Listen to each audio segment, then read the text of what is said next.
दोस्तों 6 अप्रैल को रामनवमी और उसकी तैयारियों का जायजा लेने सीएम योगी आदित्यनाथ अयोध्या पहुंचे। उस दौरान उन्होंने एक बयान दिया कि प्रभु श्री राम के लिए अगर सत्ता भी गंवानी पड़े तो कोई दिक्कत नहीं है। उसके पीछे की वजह क्या थी, ये बयान आखिर योगी आदित्यनाथ ने क्यों दिया, जरा पहले बयान सुनिए फिर आपको बताते हैं। यद्यपि मेरी 3 पीढ़ियां श्री राम जन्मभूमि आंदोलन के लिए समर्पित थी, मुझे कोई समस्या नहीं थी, लेकिन शासकीय व्यवस्था जिस नौकरशाही से जकड़ी होती है, उस नौकरशाही में एक बड़ा वर्ग ऐसा था जो कहता था कि मुख्यमंत्री के रूप में अयोध्या जाने से विवाद खड़ा होगा। अब ने कभी विवाद खड़ा होता तो होने दीजिए, लेकिन अयोध्या के बारे में कुछ सोचने की आवश्यकता है। फिर एक वर्ग ऐसा था जिसने कहा कि आप जाएंगे फिर राम मंदिर की बात होगी। तो मैंने कहा कौन हम सत्ता के लिए आए हैं, राम मंदिर के लिए सत्ता भी गंवानी पड़ेगी तो कोई समस्या नहीं होनी चाहिए। और हम लोग उस समय फिर इस कार्यक्रम के साथ जुड़े। मैंने से 19 अवस्थी से कहा, मैंने कहा एक बार चुपचाप जाकर के देखो दीपोत्सव का कार्यक्रम कैसे हो सकता है। और वे यहाँ आए, उन्होंने यहाँ सर्वे किया, उन्होंने कहा दीपोत्सव का आयोजन होना चाहिए।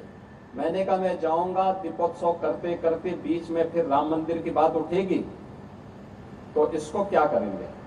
उन्होंने कहा नहीं, कार्यक्रम हो इसके बारे में हम सबसे बात करते हैं और सबका सकारात्मक भाव हो। और आज आप देख रहे होंगे दीपावली के एक दिन पहले अयोध्या का दीपोत्सव अयोध्या का एक फेस्टिवल बन गया, एक पर्व बन गया है। लाखों की संख्या में श्रद्धालु आते हैं और मैं मानता हूं यह शुरुआत थी अयोध्या में राम जन्मभूमि बनने की शुरुआत थी, राम जन्मभूमि की आधारशिला रखने की एक शुरुआत थी। अभी मैं जन्मभूमि दर्शन करके आ रहा हूं। मैं गत वर्ष अयोध्या में आए हुए श्रद्धालुओं की संख्या को देख रहा था और मैंने 2015-16 में भी कितने श्रद्धालु यहाँ आए, 16-17 में कितने आए, वो आंकड़ों को भी देख रहा था। एक समय था जब पूरे वर्ष भर में केवल 2,34,000 श्रद्धालु यहाँ पर आए थे 16-17 में। और मैं गत वर्ष के आंकड़े देख रहा था, गत वर्ष अयोध्या धाम में श्रद्धालुओं की संख्या आई थी 16 करोड़। आप अनुमान करिए क्या 2,34,000 और 16 करोड़ में कोई अंतर ही नहीं है।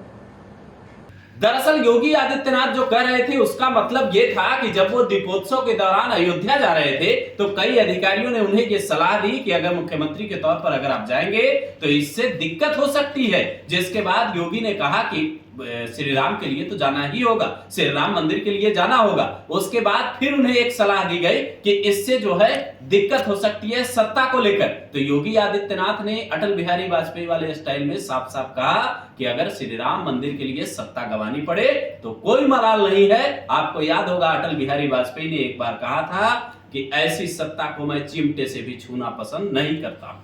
आप इस पर क्या कहेंगे, कमेंट कर अपनी राय जरूर।